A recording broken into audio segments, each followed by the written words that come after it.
Hey guys, today I bring you a video regarding the Rayovac Magnum. You guys know how fond I am of this thing.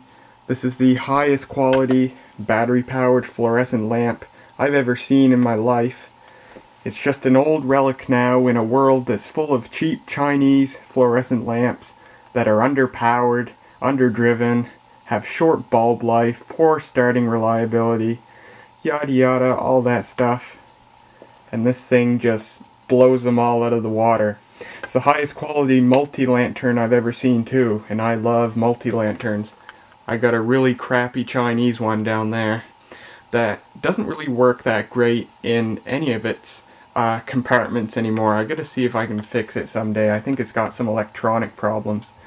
But as you guys know, I'm kind of at some self-conflict regarding when this thing was actually made, or even just when Rayovac even produced these things in general. If we go to the online flashlight museum, they got the Rayovac Magnum here, and we can look at all the information. They price it at a value of $10, which I guess is right in the ballpark of what I bought mine for. And they give it a manufacture date, or I assume what they say is the introduction date, of 1965. And then they got, takes 5D batteries, fluorescent lantern. It was entered into the museum in 2005. And if we read down, we can see other people who have owned these things who have owned these things before and put them in very high regard. People asking where they can get them. They used to have them a long time ago. Someone who had one back in the 1980s. Apparently this person's son won one. And someone who didn't know how to change the battery. Whoops. Two of these when they were a kid. They were awesome. Very dependable, very bright. Nothing else has even come close to replacing them since they stopped making them. Wish I could find one for sale somewhere. I'd buy it in a heartbeat. Yada yada. Anyhow, my point here is they give it a date of 1965. And if we were to open up the battery compartment on mine, you might remember that on the paper cover for the ballast, it has two stickers on it that say 6-9. So I thought, well, maybe that means 1969. But for the first time ever, a while ago, I found proof. I found proof of when these things existed. Not proof of the entire span of time that they were being made, but I did find proof that these were being made in the 1980s. There's a website that I'm a member of called lightinggallery.net. It's a photo board with pictures of electric lighting of all kinds. And someone on there owns a Rayovac Magnum, one that they found brand new in the box at an Ace Hardware store. In fact, there were two of them, but they only bought one. Brand new in the box. Their unit looks heck of a lot better than mine. And we can read his caption here. Here's my Rayovac Magnum Deluxe multifunction portable light in use. The amber light always flashes while the clear one can be on steady, yada yada yada. You may also view it in its box. I previously purchased a 4-watt fluorescent tube advertised as a replacement for this lantern. So if we go to their other picture here, here's what the box looked like. Rayovac Magnum Deluxe Multifunction Portable Light. Buy this Magnum and save $4. Certificate inside box. Contains one portable light, batteries not included. There's a sticker of it, $24.90 something. That's probably back when these were being made. That's probably a very old price tag. Sounds about right for the price back in the day. The ultimate portable light. The Magnum by Rayovac offers you the convenience of 5 important lighting functions in one convenient portable unit. Whether you need a strong beam, a light for a large area, or a safety/emergency light, you can rely on Magnum to deliver high-performance, dependable illumination. Contains one model, number 333, batteries not included. So, yeah, and then the point of going to this website is this picture. Where is it? Aha! Ace Hardware $4 rebate on the Rayovac Magnum. Offer expires January 31st, 1985. So there's proof right there that their Magnum was made in 1983 or 84. So with the proof that theirs was made in the 1980s, and the guess that mine was made in the 1960s, that's an awful long time for a company to produce one single product. It's been done before. There have been companies that introduce a basic electric device and just make it for decades without modifying it. But, you know, I'm just not quite satisfied not knowing if these were really made in the 1960s. So I thought I'd humor myself. If you go on Rayovac's website, there's a link where you can email them. So I did send them an email, and to my great surprise, they actually responded, and we conversed back and forth. I emailed them to see if they could tell me when they produced the Model 333 Magnum. So, it is my pleasure to show you the emails that we sent back and forth. So the email I first sent them: to whom it may concern, I have recently acquired a Rayovac product that has long since been discontinued, a Rayovac Magnum Model 333 Deluxe Multifunction Portable Light. I am interested in the vintage of this product and was wondering if you could provide me information regarding the time period this lantern was produced. Thank you for any assistance in this matter, myself, and I thought it would help my cause if I just said, hey, I'm an engineer at the University of New Brunswick. I thought maybe that'd be an incentive for them to help me out. Not sure if I'm actually allowed to do that, but I don't see anything wrong with it personally. I imagine if I'm not, then someone will alert me to it someday. But and I did that because a few years ago I emailed Garrity. I asked them, I wanted to know the battery chemistry that was used in their disposable flashlights. I didn't know if it was carbon, zinc, or alkaline, and I wanted to find out, and I sent them an email, and they never got back to me. Might not have helped that the email I sent them was like a page long. I went into great detail describing why I wanted to know. It was for a chemistry project, but long story short, they never got back to me. But Rayovac did, and this is their reply. We go up here. Trent, thank you for contacting Rayovac. Could you possibly forward a picture to us? I thought that was kind of weird, you know. I would think that a company would have records, you know. They could just put into a computer, hey, Rayovac Model 333 Magnum, but they wanted me to send them a picture.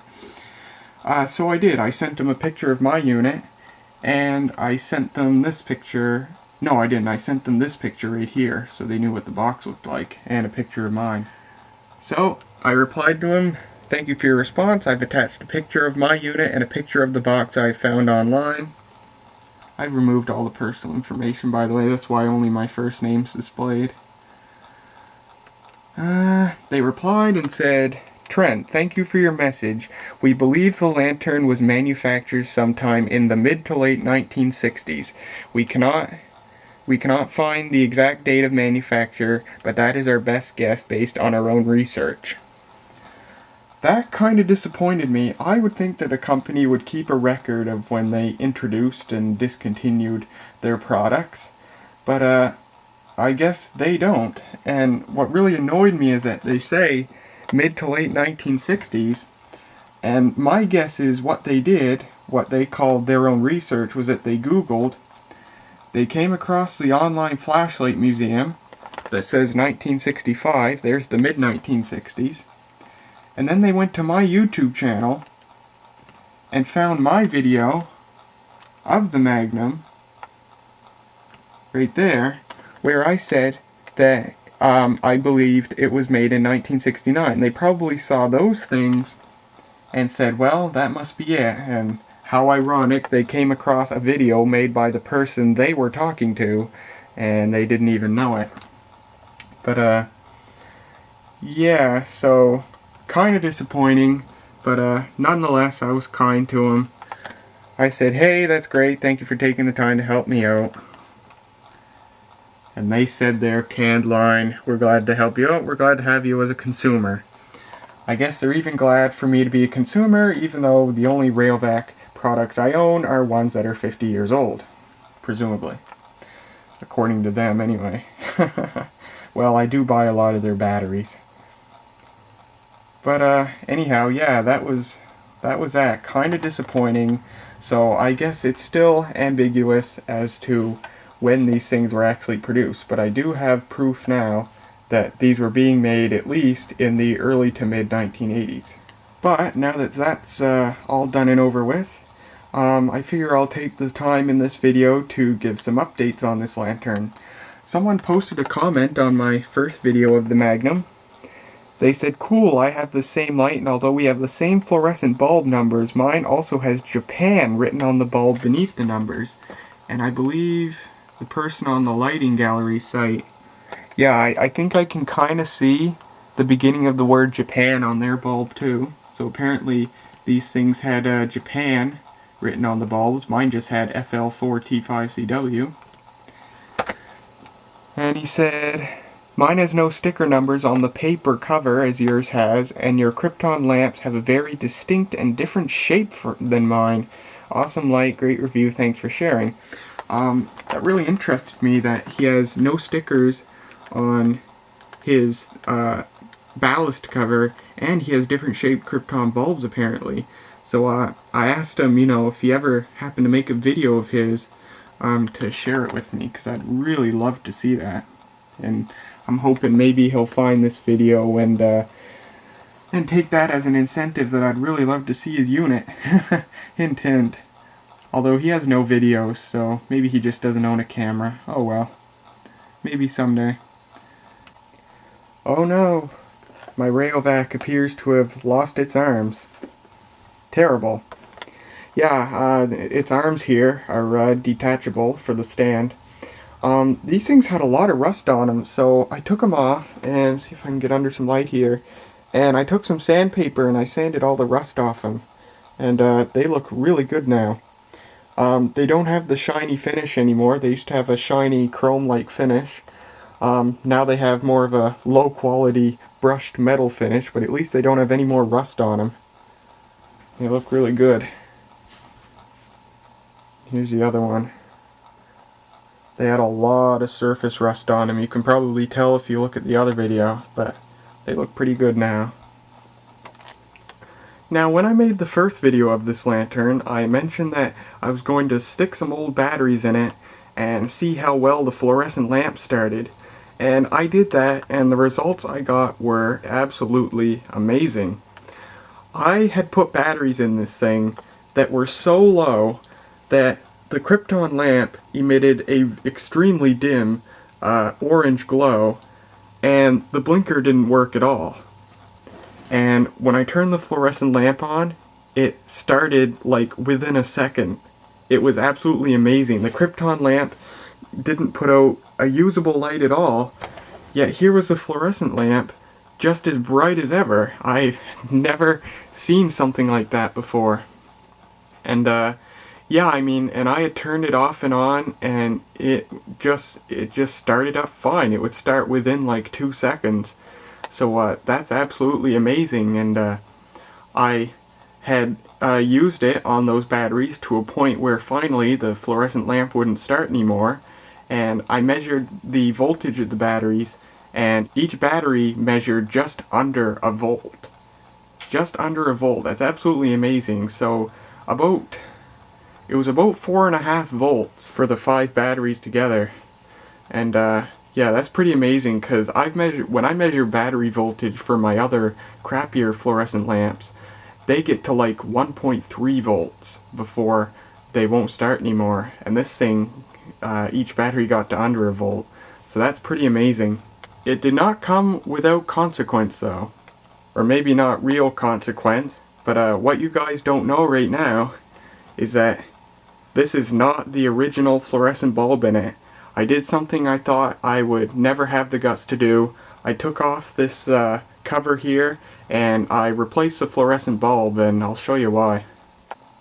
So here's the original bulb, the FL4T5CW. Still works absolutely perfect, but you might be able to see that because I had run this thing on very low batteries to see how low it could go, the bulb has turned ever so slightly black at the ends. So I decided, just where this is a really old bulb and a really perfect bulb, I didn't want to use it in well, any of my lanterns anymore. So I've taken this bulb out, I've put it in that thing for safekeeping, and the bulb that's in the Magnum now is that generic F4T5D that you saw in my video of the Energizer lantern. And we'll turn it on, it works just fine. Starts in a couple of seconds. And yeah, it works just fine. It's not as bright as the original bulb. It doesn't start as fast as the original bulb. Actually, I don't know, it might, because I have really low batteries in this right now. If we turn the krypton lamps on, you can see that's not very bright. If we turn the blinker on, not very bright. If we put, so both of them's on, the krypton lamp dims considerably, and the blinker doesn't actually come on at all. So yeah, kind of low battery right now, but the fluorescent still works fine.